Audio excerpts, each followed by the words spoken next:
Hello viewer, আসসালামু আলাইকুম। আজকের ভিডিওর প্রতিপাদ্যের বিষয় হচ্ছে নাস্তিকদের জন্য আত্মমুক্তির পথ। অর্থাৎ যারা নাস্তিক তারা কিভাবে আত্মমুক্তি পেতে পারেন এই বিষয়টি ব্যাখ্যা করব। সঙ্গে আছে আমি প্রভাষক ইফতেখার আহমেদ রতন। আসলে কয়েকদিন যাবৎ টানা বৃষ্টি হচ্ছে, ওভাবে ভিডিও করার সুযোগ পাচ্ছি না, যার জন্য আজকে ছাতা নিয়ে বের হয়েছি। কিছুক্ষণ আগে ভিডিও করা শুরু করেছি, আবহাওয়াটা ভালো ছিল, হঠাৎ করে বৃষ্টি শুরু হলো, যার কারণে আজকে একটু আমাকে ব্যতিক্রম অবস্থা আপনারা দেখছেন। যাই হোক, সব কিছু মেনে নিতে হবে, প্রকৃতিকে মেনে নিতে হবে। বৃষ্টি হচ্ছে তো কিছু করার নেই, কাজও তো করতে হবে। যাই হোক, আজকে আপনাদেরকে একটা উপহার দিব, নাস্তিক যারা তারা কিভাবে আত্মমুক্তি পেতে পারে। আপনারা জানেন যারা নাস্তিক, দুনিয়াতে অনেক নাস্তিক আছেন, তাদের যুক্তিতে ঈশ্বর নেই। আচ্ছা ঠিক আছে, মেনে নিলাম তাদের যুক্তিতে ঈশ্বর নেই, তারা এই মতবাদী তারা খুশি। আচ্ছা ঠিক আছে, আপনারা খুশি থাকেন, ঈশ্বর নেই, সমস্যা নেই, আপনারা খুশি থাকেন। এখন এই অবস্থা থেকে আপনারা কিভাবে মুক্তি পেতে পারেন এই কথাটি আমি আলোচনা করব। ঈশ্বর মানতে হবে না, তারপর আমি আপনাদেরকে আজকে একটা মূল্যবান থিওরি দিব, যে থিওরির সাহায্যে আপনারা পরকালে মুক্তি পেতে পারেন।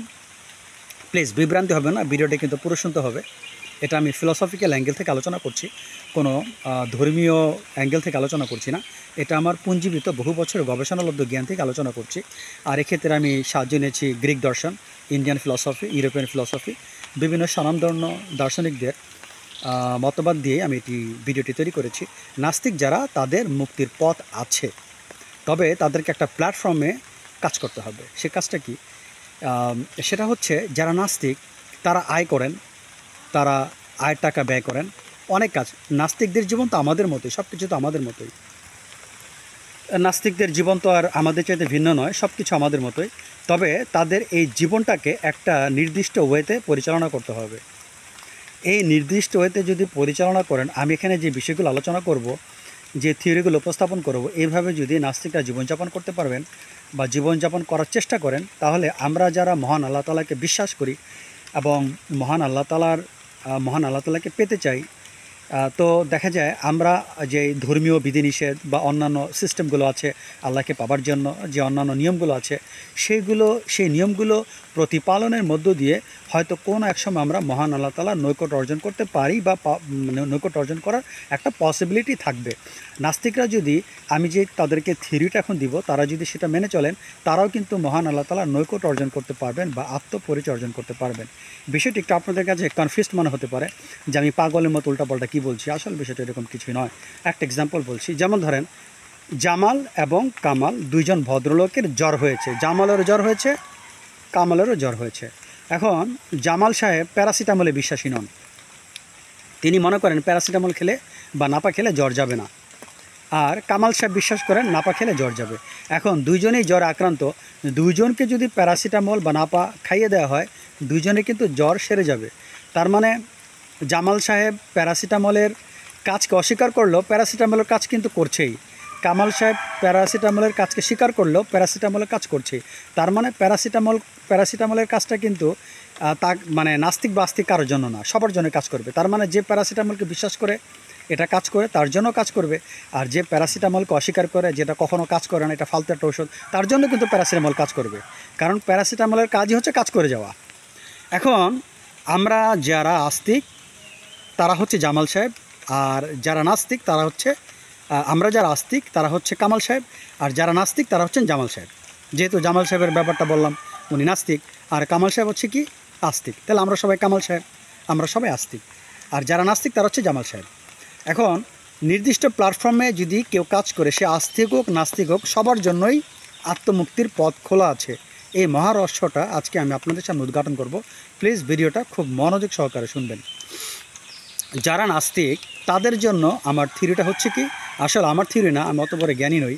আমি এটা 18 থেকে 20 বছর গবেষণা করে, বিভিন্ন দর্শন শাস্ত্রের দিক থেকে গবেষণা করে আমি এটা বের করেছি।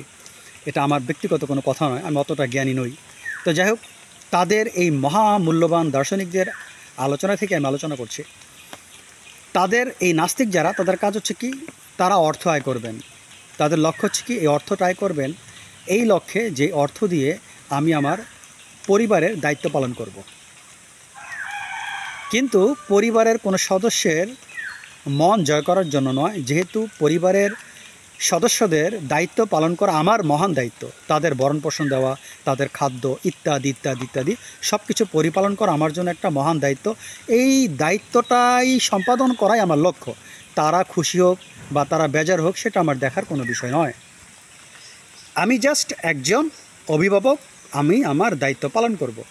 এখন এই দিক থেকে আমি আমার পরিবারের যেই আয়টা বা আমার পরিবার যে খরচটা, যেমন ধরেন আপনি 1 লক্ষ টাকায় করেন, আপনি চিন্তা করলেন যে 30,000 টাকা হলে আমার পরিবার সুন্দর চলতে পারে। বিলাসিতা আপনি পছন্দ করছেন না, বিলাসিতাকে আপনি ঠাঁই দিতে পারবেন না। যা তাদের দরকার আপনাকে মধ্যম পন্থা অবলম্বন করতে হবে। এভাবে আপনি যদি মধ্যম পন্থা অবলম্বন করে তাদেরকে ভরণ পোষণ দেন, এতে তারা খুশি থাক বা বেজার থাক, তাতে কিন্তু it doesn't matter for you. এটা আপনার জন্য কোনো কিছুই নয়। তারা আপনার সমালোচনা করলেও আপনার কিছু মনে করা যাবে না, তারা প্রশংসা করলেও কিছু মনে করা যাবে না। অর্থাৎ তাদের প্রশংসা বা সমালোচনা কোনোটাই যেন আপনার হৃদয়ে আঁচ না করে, আপনার হৃদয়কে স্পর্শ না করে। সাবধান, যদি স্পর্শ করে তাহলে কিন্তু আপনি এই লক্ষ্যে সফল হতে পারবেন না। আপনার লক্ষ্য হচ্ছে আমি আমার পরিবারের ভরণ পোষণ পালন করব, জাস্ট এতটুকু। কিন্তু বিলাসিতা না, আবার একেবারে কৃচ্ছা সাধন না, মোটামুটি পর্যায়ের। বাকি টাকা আপনি কী করবেন সেটা হচ্ছে আলোচনার বিষয়।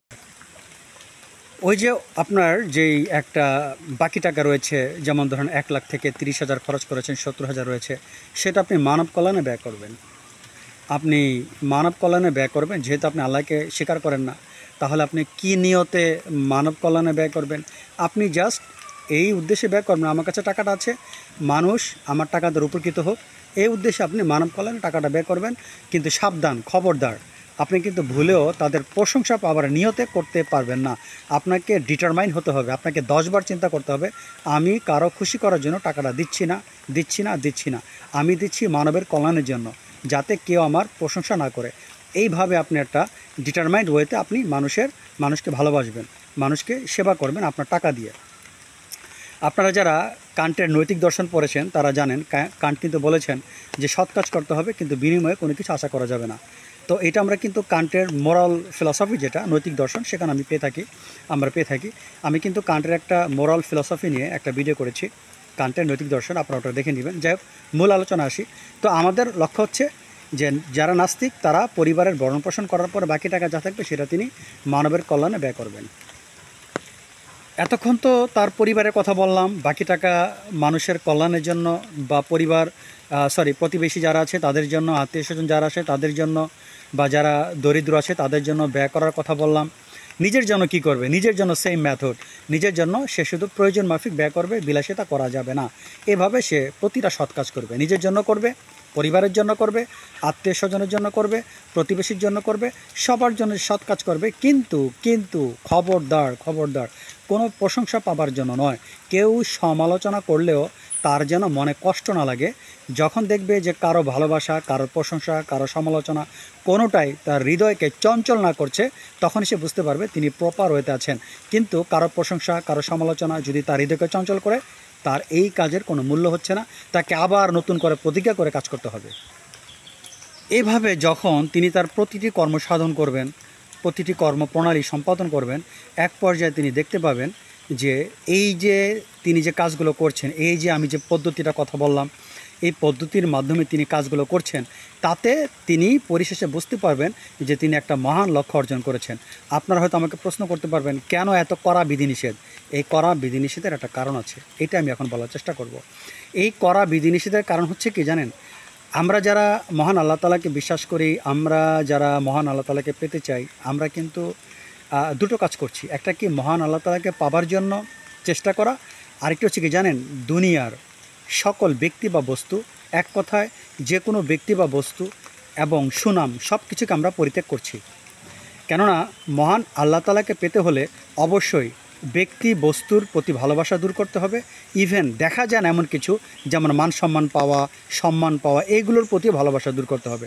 যখন কোনো ব্যক্তি, অর্থাৎ যারা আস্তিক, তাদেরকে অবশ্যই কিন্তু একটা জিনিস ত্যাগ করতে হবে, দুনিয়ার যে কোনো ব্যক্তি বা বস্তুর প্রতি ভালোবাসা তাদেরকে পরিত্যাগ করতে হবে। এই অ্যাটাচমেন্ট বা এই আসক্তি রাখা যাবে না। নাস্তিক কিন্তু তাই করছেন, তিনি কর্মপ্রণালীর মধ্য দিয়ে কিন্তু তার আত্মীয় স্বজন, বন্ধু বান্ধব, স্ত্রী, সন্তান, সন্ততি, তিনি কিন্তু কারোই ভালোবাসা অর্জন করছেন না, করার চেষ্টা করছেন না। তার মানে এগুলো তার কাছে সব কিছু নিরর্থক। আমরা যারা আল্লাহকে বিশ্বাস করি, আমাদের বিধিনিষেধের মূল লক্ষ্যই হচ্ছে কিন্তু এই দুনিয়ার সকল ব্যক্তি বা বস্তুর প্রতি আমাদের আকর্ষণকে দূর করা, যেটা নাস্তিক কিন্তু তার কর্মের মাধ্যমেই করছেন। তার মানে আমরা যারা আস্তিক তারা কিন্তু মহান আল্লাহ তাআলাকে পাবার জন্য কিন্তু দুনিয়াকে লাথি মারছি, আমরা ব্যক্তি বা বস্তুকে লাথি মারছি, আমরা তাদেরকে ভালোবাসছি, তাদের জন্য কর্ম সম্পাদন করছি, কিন্তু আমাদের হৃদয়ে তাদের কোনো স্থান নেই। নাস্তিকও কিন্তু ভালো কাজ করছেন, সব কিছু করছেন, তার হৃদয়ে কিন্তু দুনিয়ার কোনো কিছুর স্থান হচ্ছে না। সো আমরা যেখানে যাব নাস্তিকও সেখানে যাবেন। তবে এখানে একটা মূল প্রবলেম রয়েছে। সে মূল প্রবলেমটা কি? আমরা আল্লাহকে পেতে চাই, সে তো আল্লাহকে পেতে চায় না। এটা কোনো সমস্যা নেই, কেননা সে আত্মমুক্তি পাবে, তার আত্মা বন্ধন থেকে মুক্তি পাবে। কারণ আমাদের লক্ষ্য হচ্ছে আত্মাকে বন্ধন থেকে মুক্তি করা, ব্যক্তির বন্ধন, বস্তুর বন্ধন, অদৃশ্য জিনিসের বন্ধন। এখান থেকে আমাদের উদ্দেশ্য হচ্ছে আত্মাকে মুক্ত করা। নাস্তিক কিন্তু তার আত্মাকে মুক্ত করছেন, এই দুনিয়ার সকল ব্যক্তি বা বস্তু থেকে তার আত্মাকে মুক্ত করছেন। আত্মা মুক্ত হয় মানে মহান আল্লাহ তাআলার নৈকট্য অর্জন। তো নাস্তিক কিন্তু তার আত্মাকে মুক্ত করার চেষ্টা করছেন, আমরাও আত্মাকে মুক্ত করার চেষ্টা করছি। আমাদের ধর্মীয় বিধিনিষেধের মূল লক্ষ্য হচ্ছে আত্মাকে মুক্ত করা। নাস্তিক কিন্তু ধর্মীয় বিধিনিষেধ পালন করছেন না, কিন্তু তিনি কর্মের মধ্য দিয়ে সে আত্মমুক্তির পথে পৌঁছাচ্ছেন। সেই দিক থেকে আস্তিক এবং নাস্তিক একই জায়গায় পৌঁছাবেন, অর্থাৎ তারা উভয়ই আত্মমুক্তির মধ্য দিয়ে মহান আল্লাহ তাআলার নৈকট্য অর্জন করতে সমর্থ হবেন। তো প্রিয় ভিউয়ার, আজকের ভিডিও এখানে শেষ করছি। আশা করি আপনারা বিষয়টি বুঝতে পেরেছেন। আজ এ পর্যন্ত, আল্লাহ হাফেজ।